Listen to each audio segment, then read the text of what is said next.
only happens when we turn 13 years old. From the time we're born into the earth until the age of 13, God does not allow our conscience, the eyes of our conscience are not open. They remain closed. Just like Adam and Eve's eyes, their conscience remained closed. It is at the age of 13 that the eyes of our conscience are open for the first time.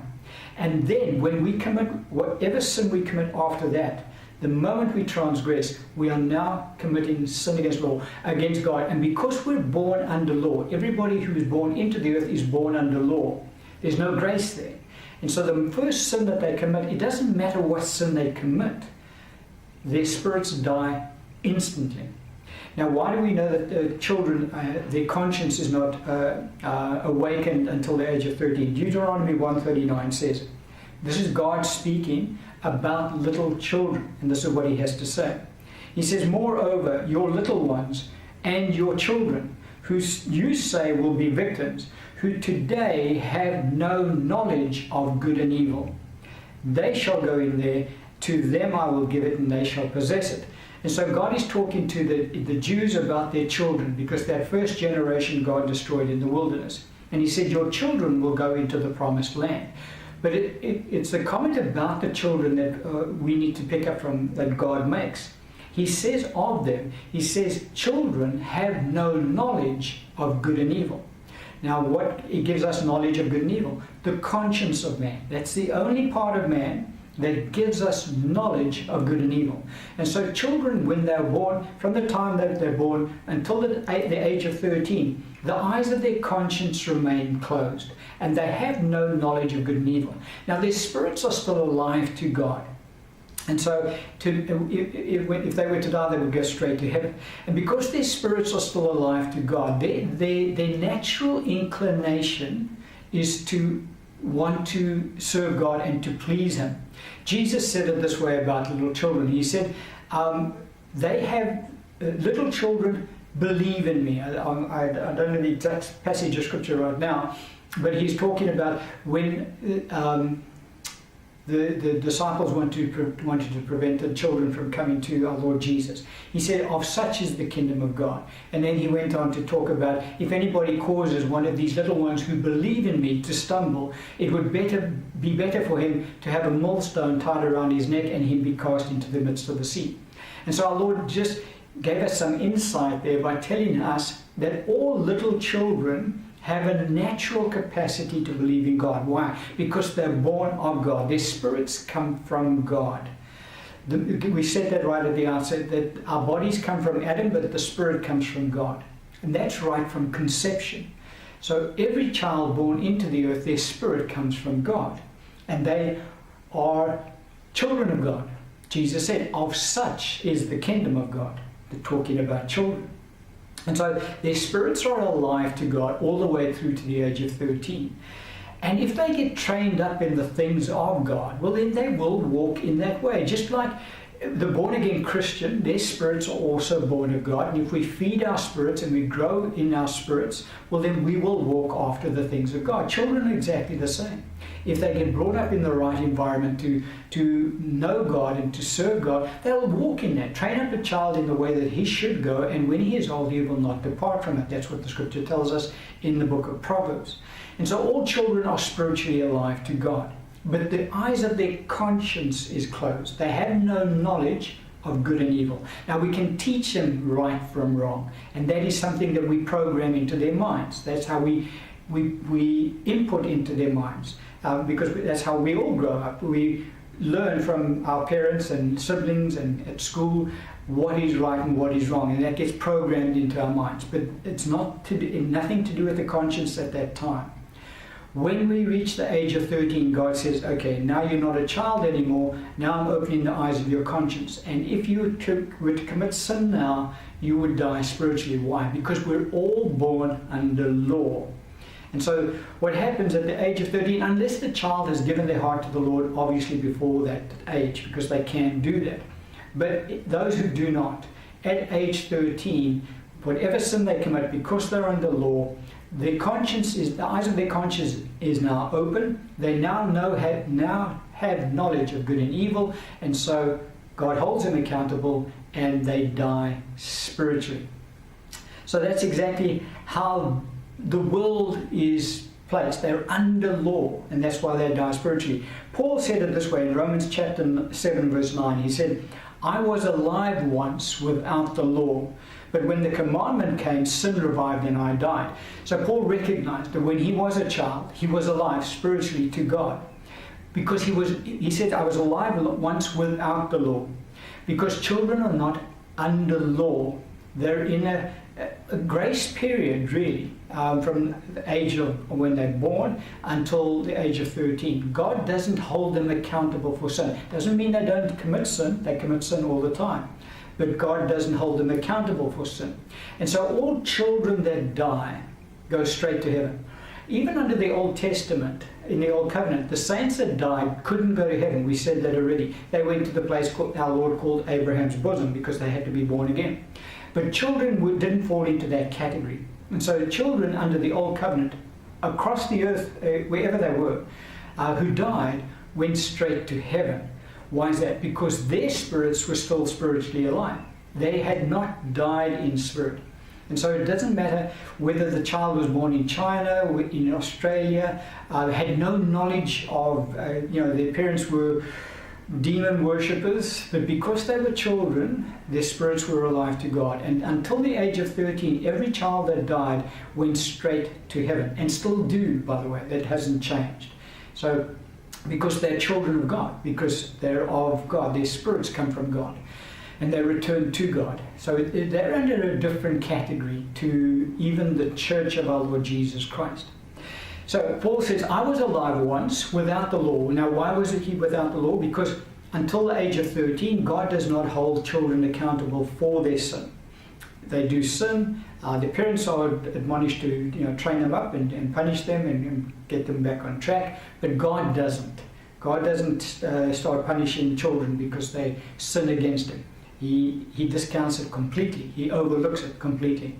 But as I say, he expects the parents to minister his righteousness in their lives by training them up in the way that they should go. And so children are not under law.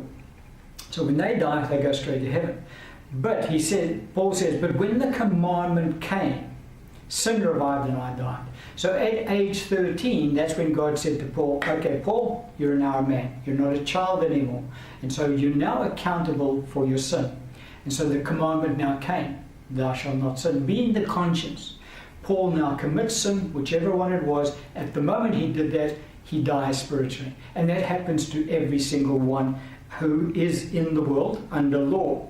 And so we can see the problem around this whole issue is that because people are not under grace and they're under law, the moment they commit sin, their spirits die. Now, once you're spiritually dead, you're spiritually dead. You don't die again every time you sin. You just now take on a different nature, the nature of the devil, actually.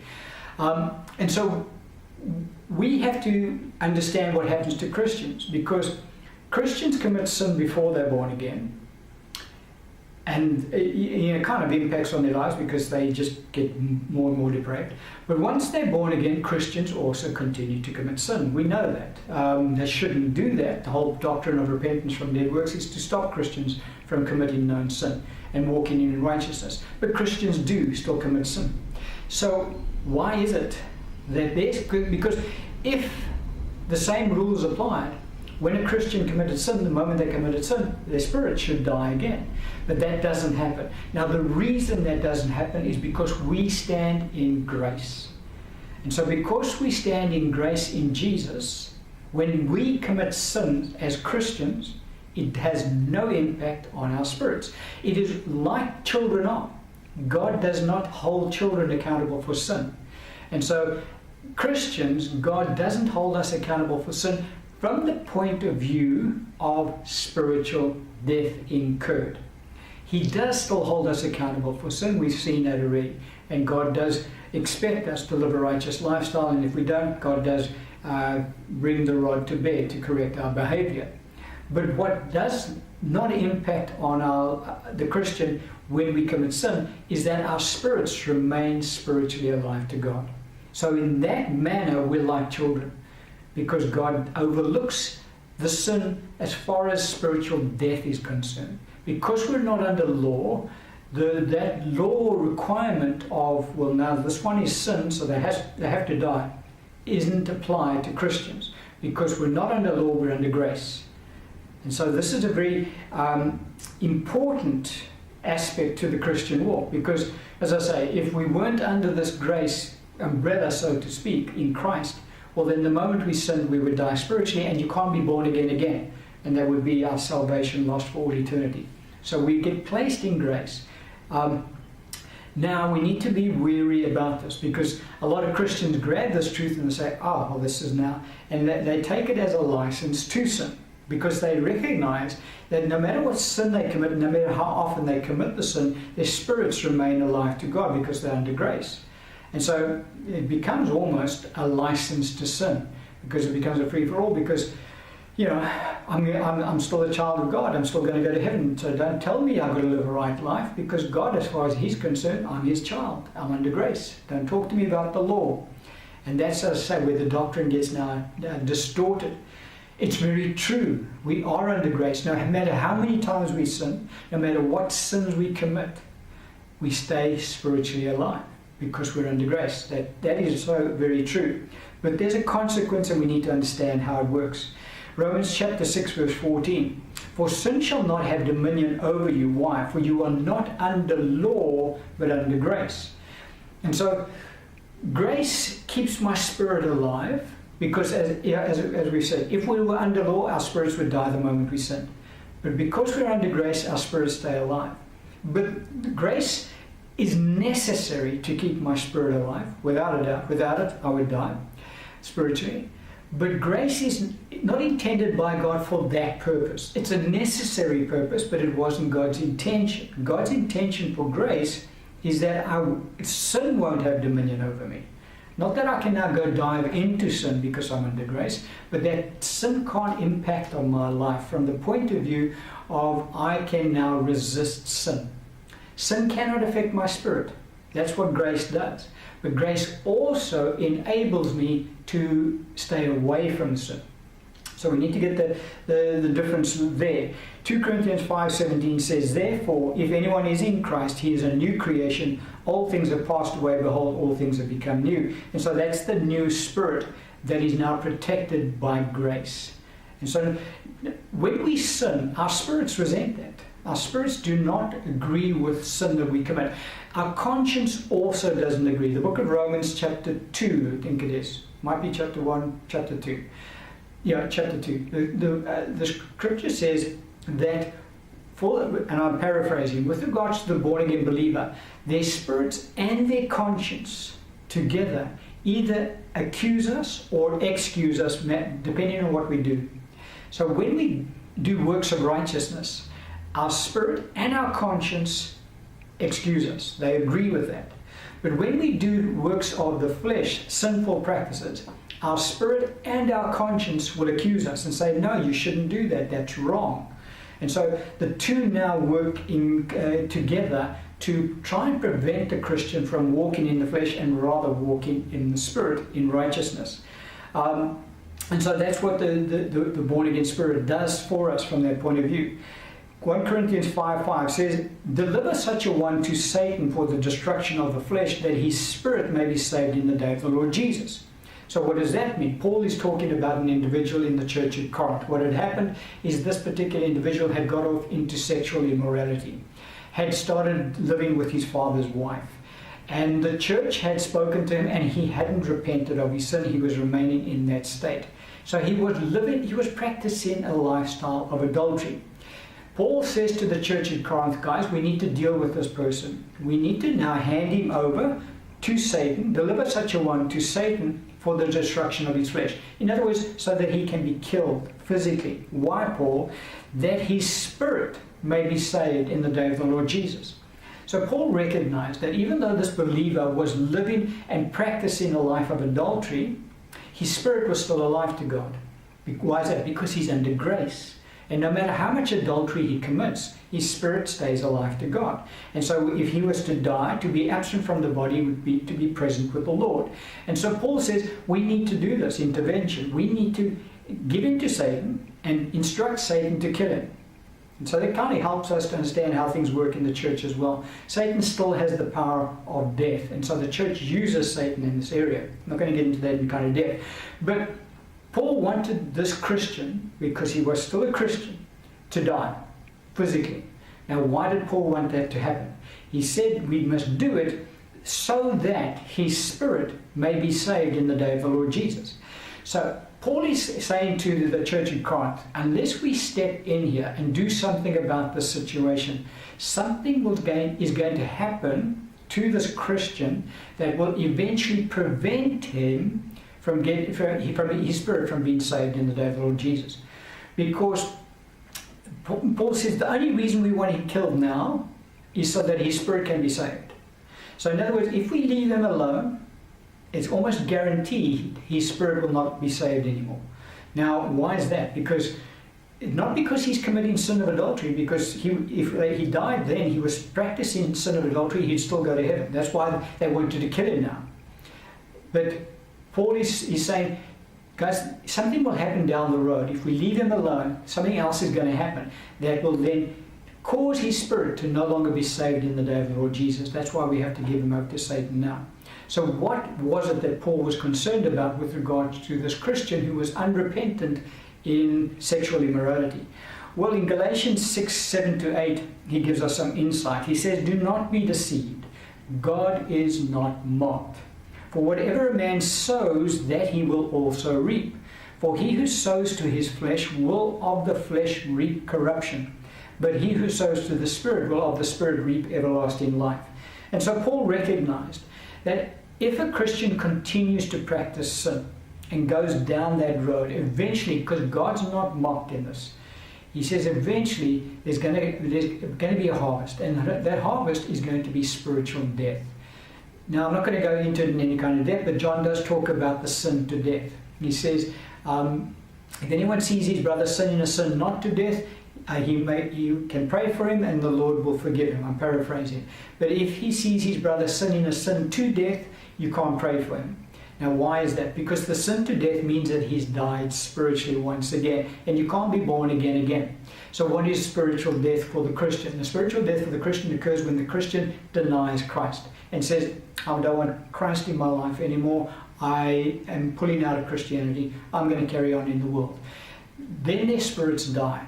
And so what happens is they lose their salvation. We don't want to get into that in any kind of depth. But that's what Paul was recognizing.